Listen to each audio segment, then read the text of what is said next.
नमस्कार मित्रांनो, आपलं स्वागत आहे आमच्या नवीन एका व्हिडिओमध्ये. तर व्हिडिओचं टायटल आपण बघितलंच असेल, की ₹1 पीक विमा योजना बंद होणार.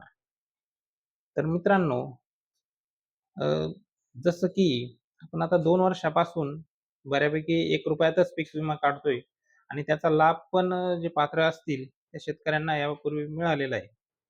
आता विषय असा आहे की मित्रांनो, जर काही जे सोशल मीडियावर चुकीचे मेसेज पाठवले जातात, की पीक विमा योजनेतून भ्रष्टाचार होतो, चुकीचे फॉर्म भरले जातात किंवा काय जे असेल ते. त्यामुळे ही पीक विमा योजना बंद पडणार आहे. परंतु मित्रांनो असं काही नाही. शासनाने या योजनेला एक्सटेन्शन दिलेलं आहे व मुदत दिलेली आहे, वाढ दिलेली आहे.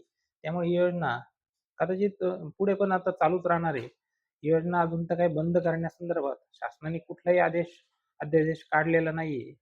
परंतु काही जणांचं असं म्हणणं आहे, की आपले सरकार सेवा केंद्रवाले यांना माहीत असून सुद्धा चुकीचे फॉर्म भरतात आणि ज्यांचं सरासरी जे पडीक जमिनी असतील किंवा संस्थेच्या जमिनी असतील त्याचे पण आपले सरकार सेवा केंद्रावाले फॉर्म भरून शेतकऱ्यांना किंवा मग जे लाभार्थी असतील त्यांना लाभ मिळवून देतात. परंतु मित्रांनो असं किरकोळ एखादी केस होऊ शकते किंवा झाली असेल. परंतु सरासरी ॲव्हरेज असं काही होत नाही. जे आहेत त्यांनाच फॉर्म भरले जातात. चुकीचे एवढे पण असं थोडंफार असू शकतं. असं पण नाही. परंतु बऱ्यापैकी जे आहेत ते फॉर्म भरले जातात व्यवस्थित.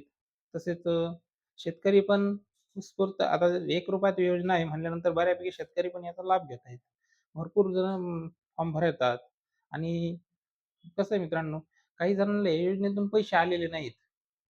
बरोबर आहे. परंतु ज्यावेळेस पीक विमा फॉर्मची सुरुवात झाली होती, त्यावेळेसच त्यांना एक शासनाने पत्र काढलेलं असतं, की तुम्ही पीक पाहणी करा. तसेच जे सातबाऱ्यावरती जे आपलं नाव आहे, तर ते आधारप्रमाणे त्याचं असलं पाहिजे. काहींचं नाव मध्ये मिस्टेक असते. आधारवर स्पेलिंग वेगळी किंवा नाव वेगळं, सातबाऱ्यावर नाव वेगळं किंवा आधार बँक सीडिंग नसते. असे पण काही कारणं असू शकतात, ज्यामुळे पण आपल्याला लाभ यापूर्वी मिळालेला नसेल.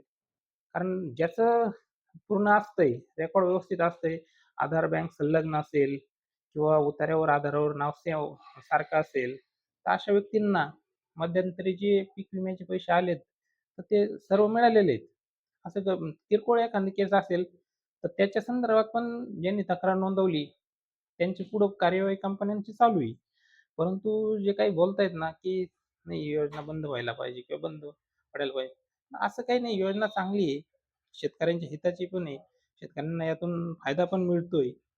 कदाचित यापेक्षाही चांगली योजना जर दुसरी असेल, तर मग ठीक आहे बंद करायला तशी पण काही हरकत नाहीये.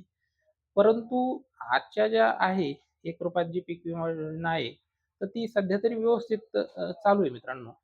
आणि तसं काही चुकीचं किंवा बोगस कोणाला लाभ इतका पण नाही हे होत आहे. क्वचित एखादी केस असू पण शकते. तर ठीक आहे मित्रांनो, हा व्हिडिओ आपण या ठिकाणी थांबवतोय. जय हिंद, जय महाराष्ट्र. धन्यवाद.